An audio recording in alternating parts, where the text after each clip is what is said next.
Well, a civil war has ripped the MAGA movement in half, and it lasted all of 3 days, and the casualties are apparently zero. Hi, everybody. I'm Bill Whittle here with Steve Green and Scott Ott, and I'm speaking, of course, about the kerfluffle about the H1B visa.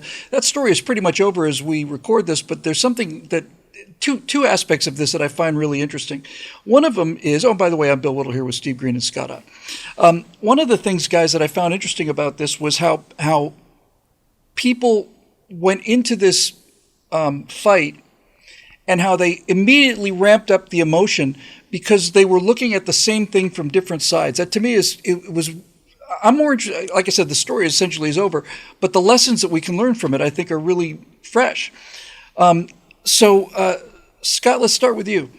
The people that saw the H-1B visa as a means to increase America's brain power and to make up deficiencies in our own education and make sure that we stay on top of the world technologically in terms of that kind of advance, see the H-1B visa as a positive good. And so when the subject came up, they went rushing into that. Elon Musk was leading this charge. We absolutely have to have it. It's an absolute necessity.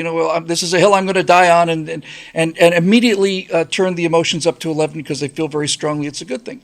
On the other hand, there are people that look at the H-1B misuse of the visa and say, no, all it is a way for businesses to bring in tech workers that can be found in America and get them to work at a third the price. It's just a giant scam. It's just a ripoff and more government, keeping us away from the free market. And they're also right. Both sides are right. And they went up to 11. And so these two things collided at the top. But what seemed to me to happen, which I think is just really wonderful, is that once this thing actually reached a head, like I say, the civil war that the left was hoping for so much and so dearly seemed to last about 2 or 3 days. Once it got to the top, it seemed to me what happened was that both sides realized that they were talking about the same issue from different sides, saw the other side's position and said, oh, yeah, okay, then let's just do that. Let's make the H-1B visa what it's supposed to be, which is, I think the definition essentially says, for the highest level of people, and with the proviso that you cannot find Americans to fill this job. Did you get that same sense that people went into this just really hot, real fast, and then within the space of a day or two, came to this kind of a common agreement that this is what we'll do to resolve this issue? I think most of us have probably been through an experience where we get a very fiery reaction to something that we thought was relatively innocuous, and we're like, where did that come from? And what you don't realize is that much of the time people are going around noodling things in their own heads. And so when something comes up that they've been thinking about a lot, all of a sudden it's just like uncorking this explosion, that comes out all of a sudden. I think Elon was a little hot there, but he had probably been listening to comments from people for a long time and not really reacting to it. I'm skeptical of the idea that the kinds of people that come in on H-1B visas are the kinds of people that are depressing the U.S. market, other than in the sense of just sheer numbers. If we had a huge volume of those people come in and suddenly push everybody out. And the reason is that it makes much more sense for a tech company, for example, to tell those workers to remain in India or wherever they come from, because it's cheaper to live in India, and I can pay you less if you live in India because your cost of living is not high. If I bring you to California, then you're going to have to pay California housing prices and California food prices and all the way of the American life that's so much more expensive than it is elsewhere in the world. It doesn't make a lot of sense for me to bring you in that way. The only thing that makes sense for me as a tech CEO to bring people in for other countries is to get the kinds of education, expertise, and experience that people have in specific areas of technology, to find smart people and get them here. As Elon points out, he's here in large part due to something like this. So I think the clash usually comes because of ignorance, because people have a preconceived idea. And I think it's one thing to say, I'm opposed to illegal immigration. It's another thing to turn around and go, oh, and we shouldn't bring any smart people to this country because we already have enough smart people. Well, do we really? Maybe. Can't have enough smart people. Maybe not. Yeah. And frankly, most of the smart people who are here now came from somewhere else at some point along the line. So in any case, I was pleased to see how quickly that blew over. And I was also pleased to hear President-elect Trump basically saying, no, we're strongly supportive of this idea. We want good, smart people to come to this country. And, the more you can do to build a technology infrastructure in your own nation, the more secure you are in the long run and the better it is for markets. I want to see Republicans react sensibly like that. More so. And it's funny because I looked at it and I was like, you know what? I thought that Elon, who I really admire and who I've read several books about and lots of other stuff about, I thought he was a little reactionary there. And yeah, I thought so too. And I thought that Donald Trump sounded eminently reasonable. Yeah. What about it, Steve? Because if just judging from the lower thirds on CNN for a couple of days there, it's like, the H1B splits the MAGA movement, and, they haven't even taken office yet, and already their coalition is falling apart. I was actually very, very impressed by how quickly and relatively rancor-free the resolution seemed to be. Did that strike you the same way? Well, we were told 4 years ago that it was going to be so nice when the grown-ups were back in charge on January 2021, and it turned out not to be the case.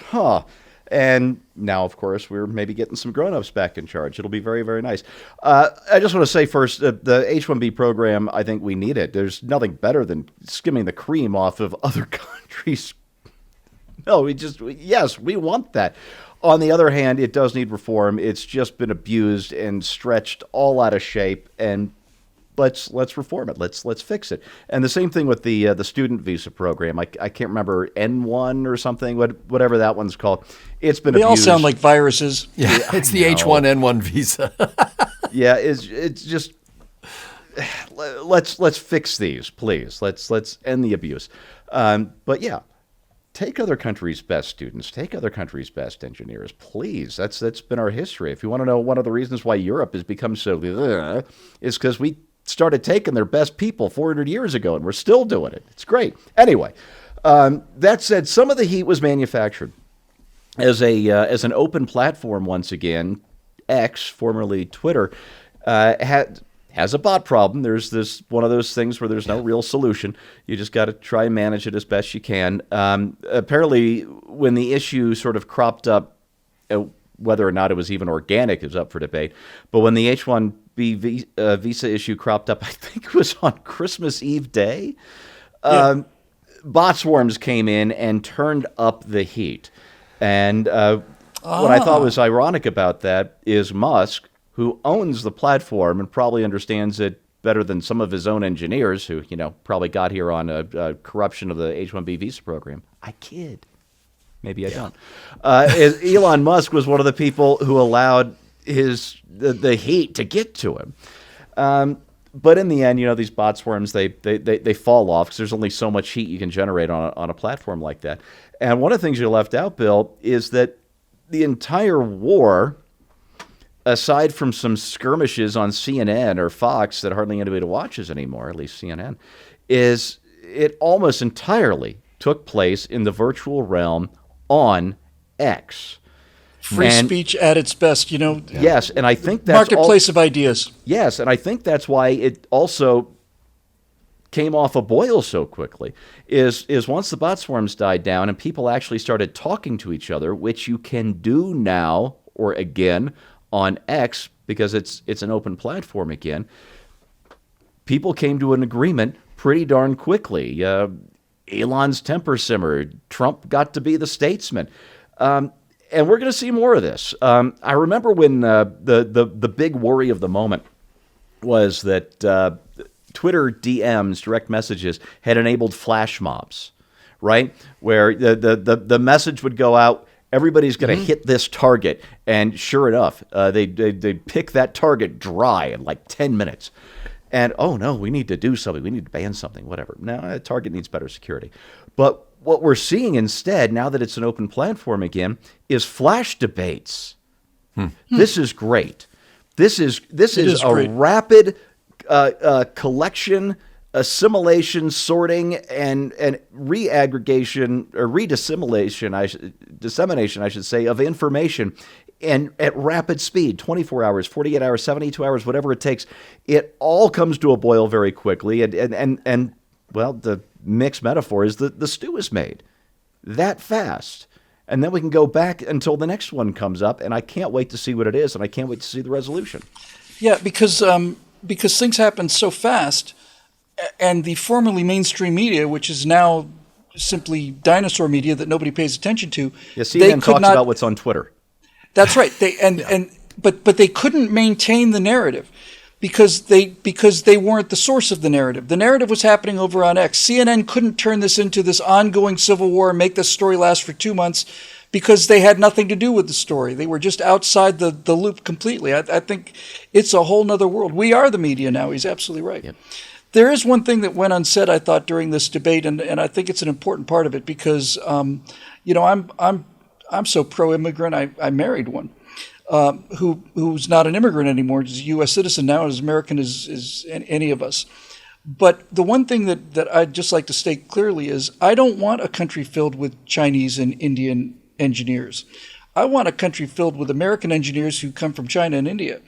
I really think that is the essence of the long-term goal, or at least the hopeful goal of the visa, is not just to import talent from around the world and have them come here. It's to make them, I'll just come out and say what I was thinking, is to enable them to become Americans. This is the thing. It's like one of the things I used to love to do in the very early days of the internet, back when there was nothing but AOL chat rooms, and people were talking about how awful America is. And I would say, well, if America is so awful, then what about our incredible American scientist, Albert Einstein, who developed the theory of relativity? And immediately people jump in. He wasn't American, he's German. No, he's an American scientist. Yeah. Germany had him, and Germany lost him. He came here. He was an American citizen, and this kind of thing is what this country is so bloody good at. When people who are used to working the pressures on Chinese and Indian students to succeed, and just the amount of work that they do, they're for them to come to this country and see the benefits of it and bring that expertise. That's great. I personally look at this visa as a 30-year Band-Aid, because it's going to take us 25 or 30 years to get the American public school system back to the point where we can generate people that can do math. But in any event, the entire thing to me was just very, very satisfying to watch the Civil War not turn into a civil war, to watch both sides basically compromise, walk it back a little bit, realize that this is a fragile and strange coalition, this MAGA coalition. You got Bobby Kennedy, you got Donald Trump, you've got Elon Musk, you've got these major players and huge egos. And so far it seems like it's the first test of this alliance that hasn't even been sworn in yet. But I think that we passed it with flying colors, and make me feel happy and all warm and fuzzy for 2025. For Steve Green and Scott Ott, I'm Bill Whittle. Thanks for joining us. We'll see you right here on Right Angle.